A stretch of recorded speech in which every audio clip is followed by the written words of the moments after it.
ever just completely freeze up when you're faced with a blank page? Oh, yeah. Like trying to write, especially something as important as a personal statement. Right. It can feel, honestly, kind of impossible. It's intimidating. Yeah. But what if I told you that we could unlock the secrets to make it, dare I say, even a little bit enjoyable? Okay. I like where this is going. Today, we are diving deep Let's do it. into crafting a compelling personal statement, specifically for the Coastline College Scholarship. And we're not just, making things up as we go. We're pulling wisdom straight from their application guidelines. Think of it as our source material for this deep dive. I love that. I mean, who better to tell us what they're looking for than, the people giving out the scholarship? Exactly. It's like having a cheat sheet, but way more interesting. Mm-hmm. Like we've got a scholarship pro in our corner, ready to spill all the secrets. I love it. So let's get right into it. Let's do it. What are these committees actually looking for? It's fascinating. They're not just looking at those grades and those long lists of accomplishments. They really want to know the person behind all of that. They want to see your motivations, what makes you tick, your resilience, what are your dreams, like what makes you you.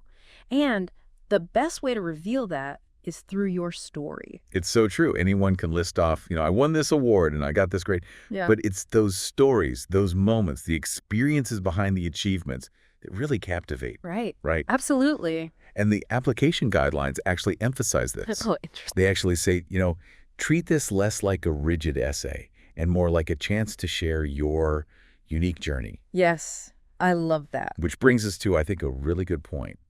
And this is something they emphasize in the guidelines. Start with brainstorming before even thinking about the structure of your essay. Oh, that's so important. So many people skip that part. They do. Just let those ideas flow without judgment. Write down every single thing that comes to mind about your experiences, past, present, future. Okay, so let's break that down. Okay. Because I love that they actually say past, present, and future. Yeah. Because it's almost like you're going through these different layers. Like excavating. Yes. Digging for those, hidden gems in your memory. So they even give you some questions to think about. Oh, that's helpful. For the past, they say to think about significant obstacles that you have overcome. Moments that maybe tested your resolve, but ultimately shaped who you are today. Yeah, those are the good ones. What are some that come to mind for you? Well, think about it like this. Your past obstacles, they become these powerful examples of your resilience. Yes. For example, let's say an applicant had to overcome a learning disability.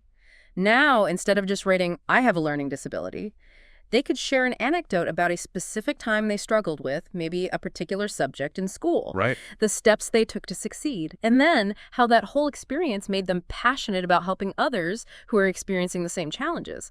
That story, that's showing resilience. Absolutely. Determination, Sure. empathy. Those are qualities that are going to stick with someone far more than a bullet point on a resume. That's exactly what we're talking about. Yeah. And that leads us to, I think, another really crucial point that they have in the guidelines, which is that connecting your past, present, and future is where you really get to craft this compelling narrative. 100%. And, by reflecting on your current efforts, what you're doing right now, you highlight dedication, your commitment to your goals.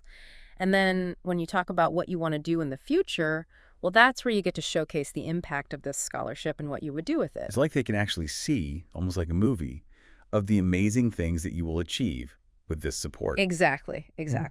Okay, so you've gone through this brainstorming process. You've got all these incredible ideas swirling around.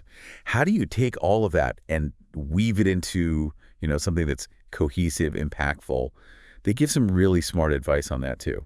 They say, and I love this, read your essay aloud, maybe even to a friend, and get feedback. Having a fresh perspective can be a game changer. I know. Sometimes when it's just you in your own head. Oh, yeah, you miss things. You miss stuff, Absolutely. And, they talk a lot about, obviously, grammar, spelling, all of that.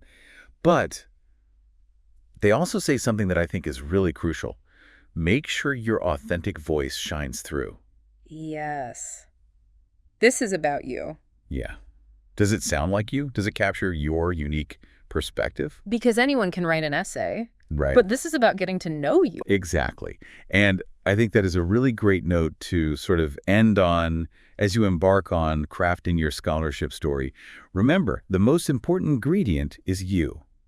Embrace your journey, Let your authentic voice shine. And honestly, have fun with it. Because when you're genuinely excited about what you're writing, it really comes through on the page. 100%. Let that passion shine. And who knows, it might lead to some really amazing opportunities. Exactly. You got this.